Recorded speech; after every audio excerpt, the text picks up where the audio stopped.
Hello, and today we are going to talk about life at war. Before we begin, I do want to thank our friends at the Civil War Trust who brought to us the basic outline for this PowerPoint presentation. We are going to need several things to have with us today for our presentation. One is a set of 11 questions. You're also going to need the things they carried worksheet, and at the end you will fill in life at war worksheet as well. You can use notes to help you with that.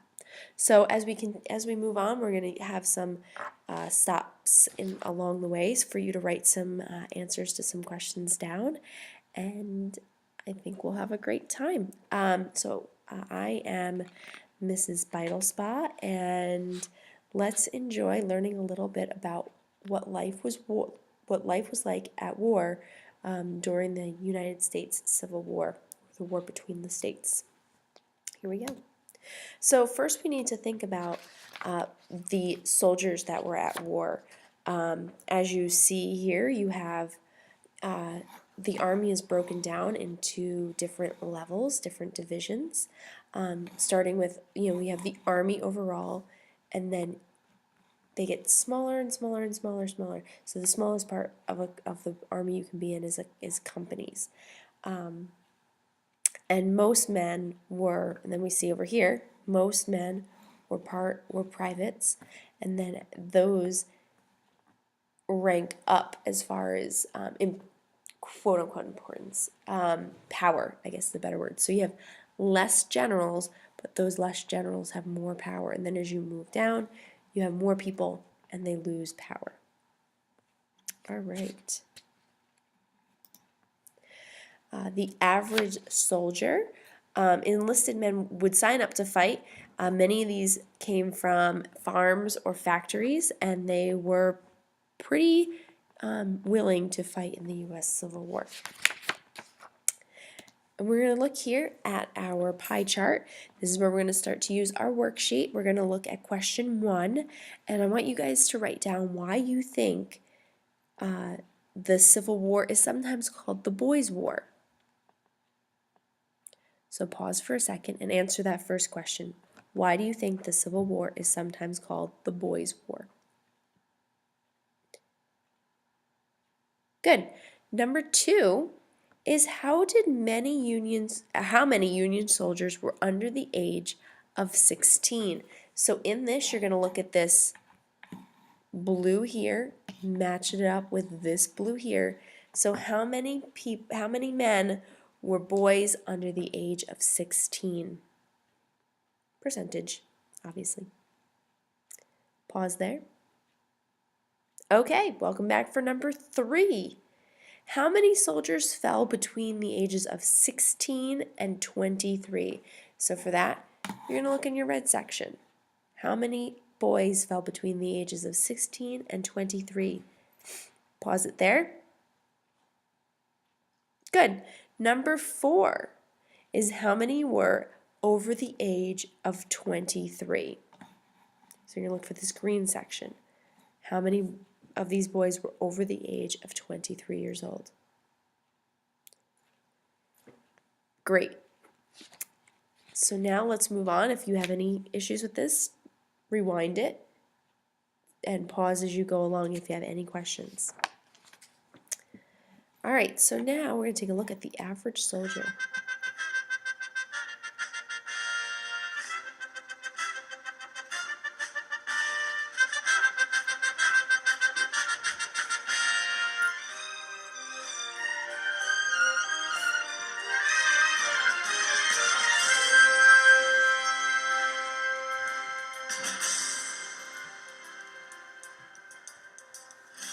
I remember the first day we fell in for a drill.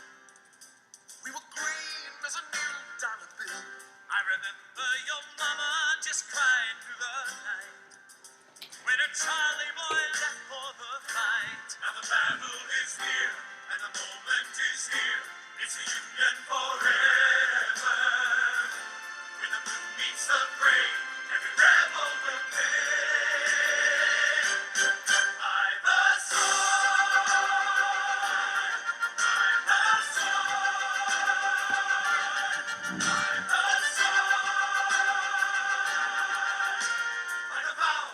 have taken, now we awaken.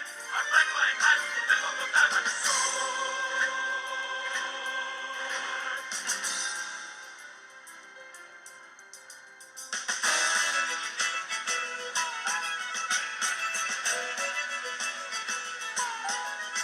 I can shoot a mounted horseman from a half a mile away. I can take a hill and hold it till we meet on Judgment Day. I will cut a dashing figure. I will make the lady swoon. I'll be back before the kiss 'em all. If the war don't end too soon, we'll make the boss get down. But before the cotton's high, we can book one day in a battle. Show up for both, do or die. When the sons of Dixie take to the field, and the battle is won, for we never will yield. When the sons of Dixie fire their guns, they will all see how fast that a scared Yankee runs. When they come, we'll get home before the first snow, with a chest full of medals to show. When we lick 'em, there'll be one hellacious parade. Yeah, maybe by then we'll get paid. All the one for all. So let's open the ball. It's a union forever. By the angels above, by all that we love, by the sun. Okay, so I want to think a little bit here about what these average soldiers consisted of. Yankees, or rebels, and let me go through some of the slang there. A rebel is a Confederate or Southern soldier, sometimes known as a Reb, Johnny Reb. And a Yank, or Yankee, is a Federal, Union, or Northern troop soldier. And the average soldier was white, or Caucasian. They were native born, meaning that they were born in the United States. Most of them were farmers. The religion, most of them were Protestant. Most of them were single. Most were between the ages of 18 and 29. The average height was 5 foot 8 inches. They weighed about 143 pounds. And most soldiers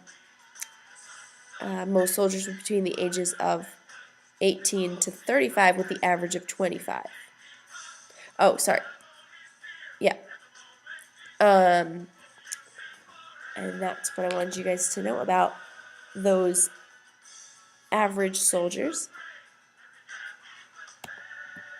And then they have different reasons on why they all fought. Men on both sides were inspired by patriotism. They had state pride, national pride, and a chance for an adventure and steady pay. The common soldier tended to fight to preserve the Union, where a Confederate soldier tended to fight to defend his home. And what I'd like you to do right here, as the song finishes, ding, ding, I want you to envision that you are one of these men in the picture, and I want you to tell me what you think they're doing, and that's number 5 on your worksheet. So imagine you're one of the men on this picture. Imagine what they're doing right now, how you think they feel pain, what emotion do you think they're feeling, are you away from your home and your loved ones, and what are you or they doing to pass the time? So you're just going to take a few seconds, pause the video, and answer that question. Okay, and welcome back. So not all of the soldiers were Caucasian. Most were, but not all.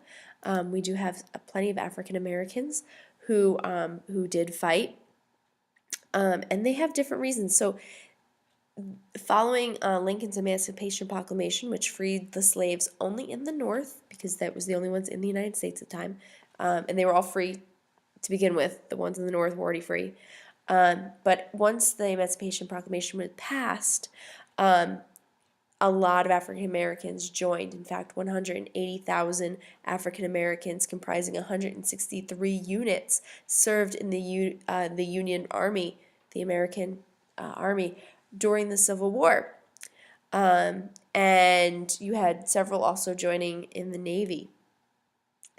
One of the things I want you to understand is they were still not treated perfectly well. There was still a lot of racism. Even though they might not have been slaves, they were not genuinely treated kindly by the whites in the Army.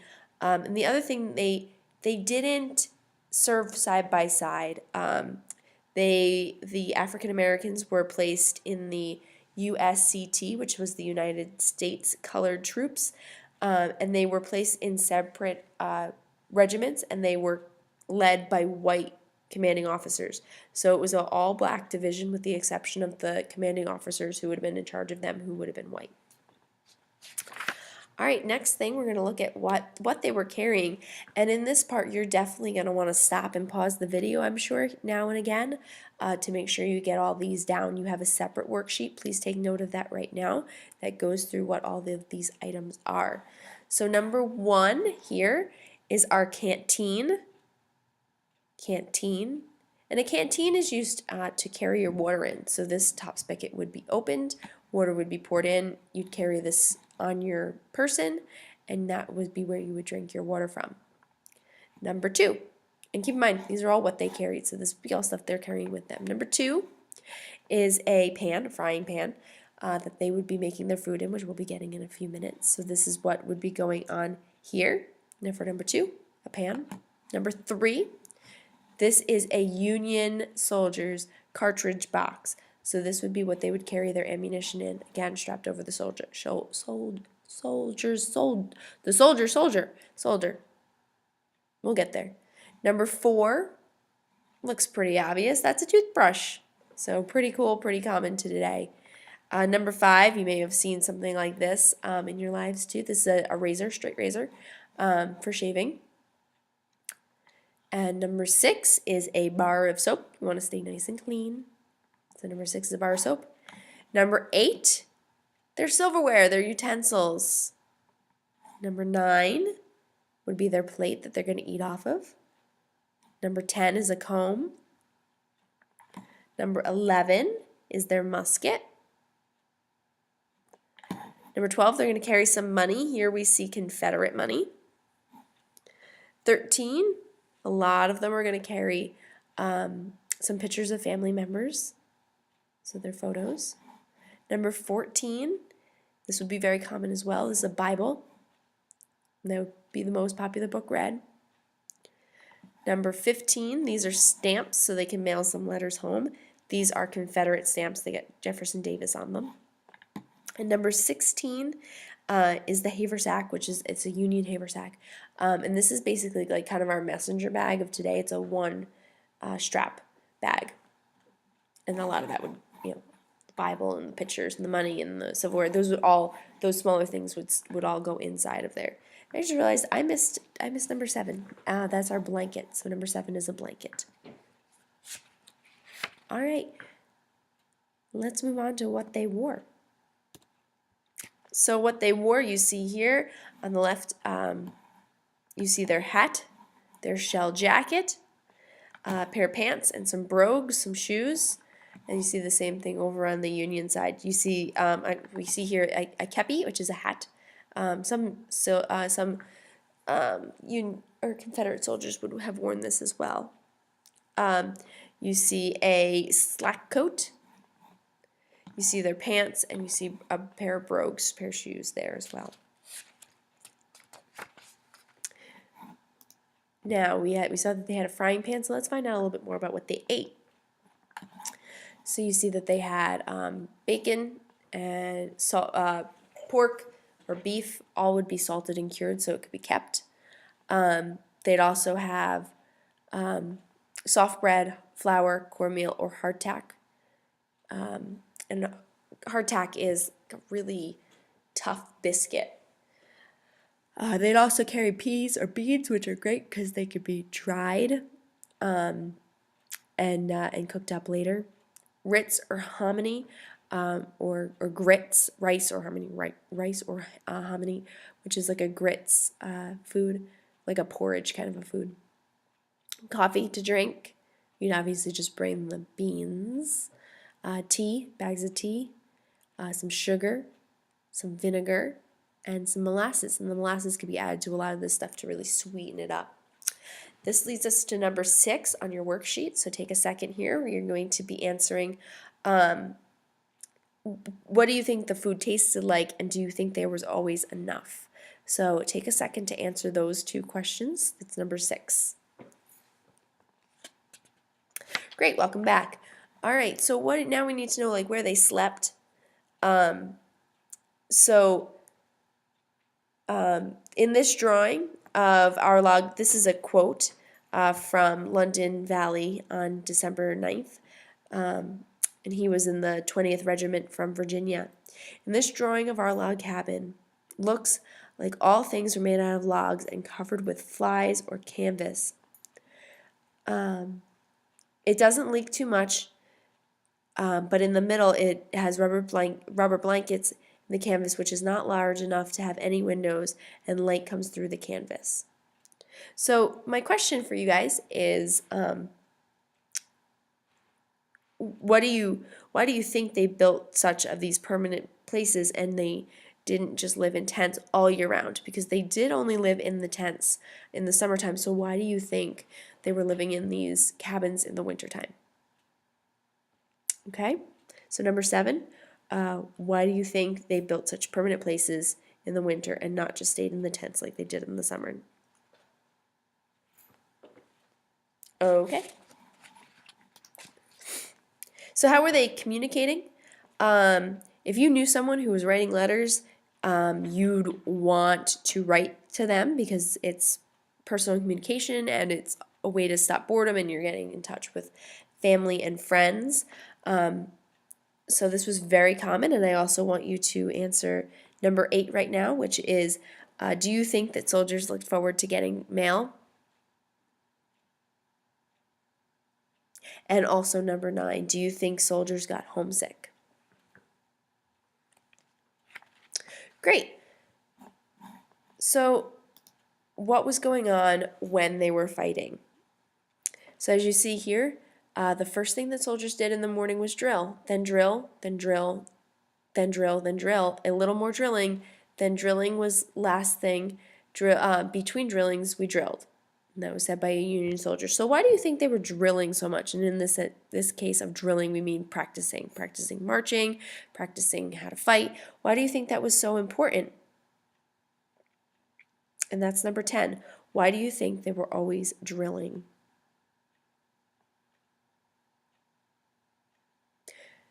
Excellent. I might give you the answer to that one in a little bit. Actually, I'm going to give you the answer to that right now. So if you didn't write it down yet, secret chance to write it down. So a lot of these men, when they were not fighting in battles, they were really bored. And so this was a way to keep busy during downtime, was to do something. And they were also then really prepared to fight whenever they needed to be if they had been practicing the whole time. So death and was something that was seen a lot by these soldiers, obviously. So we're going to take a few seconds here to take a look at some death and dying. So one of the big things, death and dying, was going to be not necessarily from what you thought. First of all, they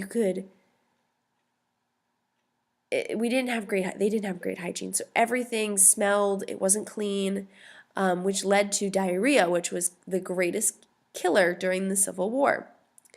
And you can see those are some big numbers of people who died of sickness and disease, not of necessarily being killed in battle.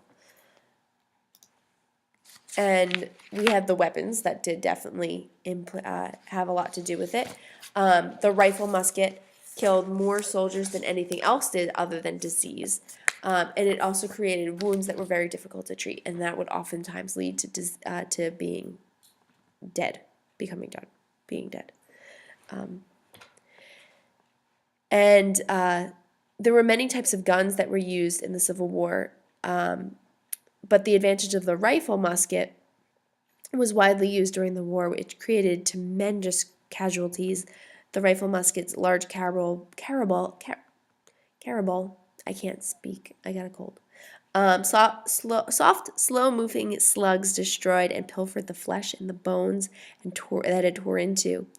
And And this made amputation one of the only practical medical treatments for saving lives. And that is, of course, amputees is to cut off a leg, an arm, wherever that injury has occurred. So when battles took place, they took place everywhere and anywhere. It could be a house, a barn, a yard, fields. They all became hospitals. They all became part of the war. Surgeons preferred to operate outside because it was able to easier to see in the light. And the operating tables would often be an unhinged door on top of barrels, which you see right here. And they a lot of times wanted to do that right outside so they could see a little better, which is crazy. And some of the most important people in the Civil War were the nurses. Women did not take an active role in the fighting. There were a few women here or there that make for interesting stories, but most of the fighting, 99% of the fighting, was done by women. But a lot of women decided to go and be nurses. So I'd like you to listen to this little segment here. In one bed, a young man, Company K, 7th Maine. Sick with dysentery and typhoid fever. Pretty critical case. I talk with him often. He thinks he will die. Looks like it too. I let him talk to me a little, but not much. Advise him to keep very quiet. Do most of the talking myself. Stay quite a while with him as he holds onto my hand. Talk to him in a cheering but slow, low and measured manner. Talk about his furlough and going home as soon as he is able to travel. He suffers horribly. Has to be constantly dosed with morphine. His face ashy and glazed. Bright young eyes. He asked me to read him a chapter in the New Testament, how Christ rose again. I read very slowly, for he was feeble. It pleased him very much, yet there were tears in his eyes.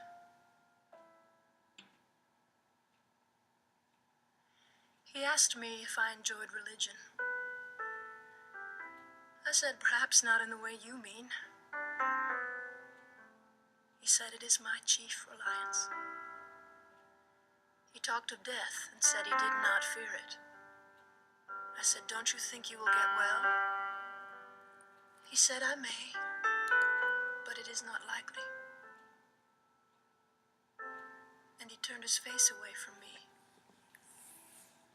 and died.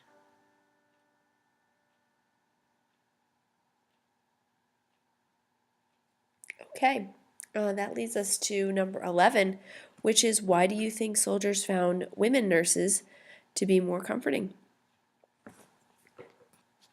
Once you get that down, let's move on.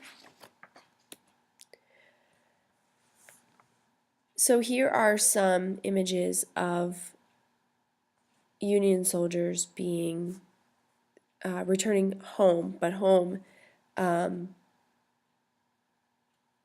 not always in the physical sense. This is home in the spiritual sense. You see the two Union soldiers walking home and the angel taking him home. This guy's dreaming of being home, and yeah, so just their dreams of being home, either physically or being in heaven, and the prayers of the lover, the mother, the woman of their lives, their wife. You never know.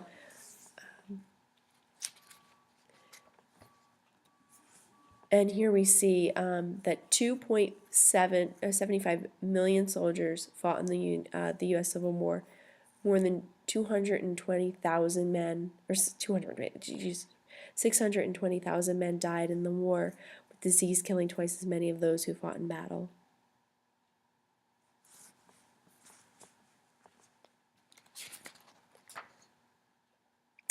For those who did survive, war became a part of their everyday life as they kind of continued.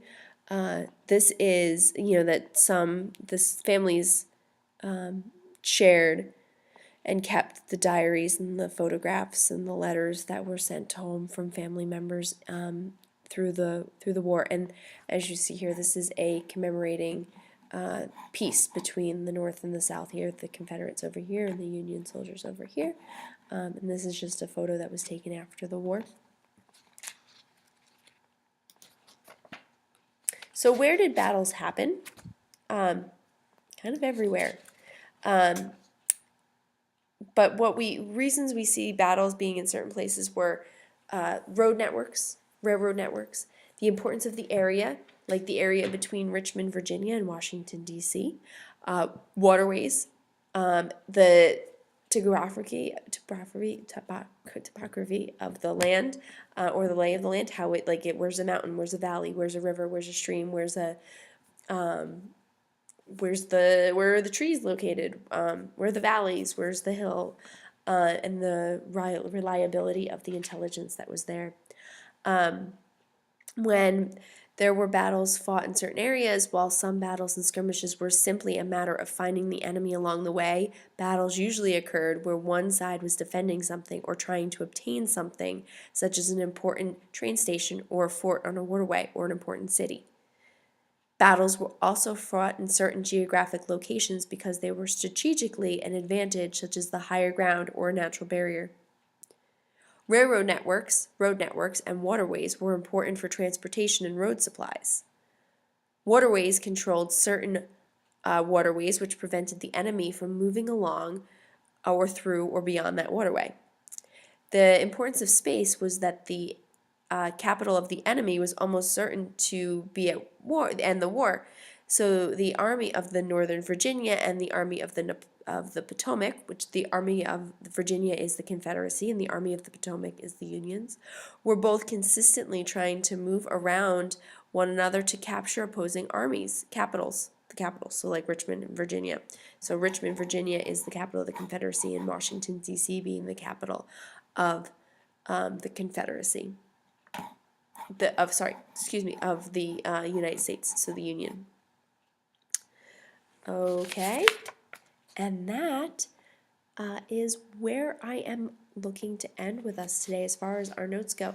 So remember that you have to have filled out the 11 questions from this presentation, and I also want you to fill out the Life at War worksheet where you fill in the fill in the blanks.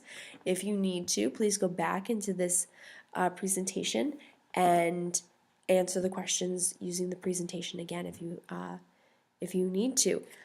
Please, as always, feel free to ask me any questions you need.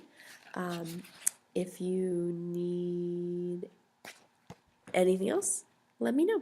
Thank you very much for watching this video. I want to thank our friends at the Civil War Trust for giving us this the basic outline of this presentation.